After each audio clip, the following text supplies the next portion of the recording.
Kids Creek is charming, but needs continued support. Over the last 15 years, the Watershed Center and others have made significant improvements to repair, restore, and enhance this unique place. Kids Creek begins at my parents' farm. Spent a lot of time fishing the banks and the holes of Kids Creek all the way through the fields in downtown Traverse City, all the way to the Boardman.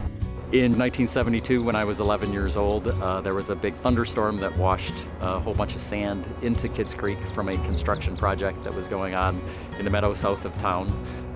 It filled up all the holes in the creek, it washed all the way down into the Boardman River, and ultimately made its way to the mouth of the Boardman River and created a big sandbar, which you can still see out by the Holiday Inn.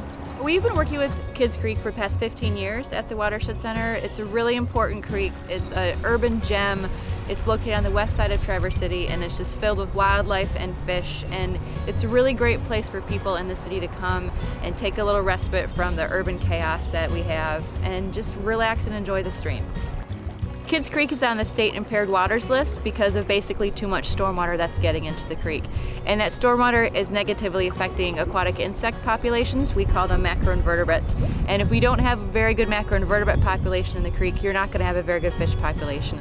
We were one of the partners for the Kids Creek Restoration Project. The project consisted of installation of new culverts to reduce bottlenecks at existing small diameter culverts.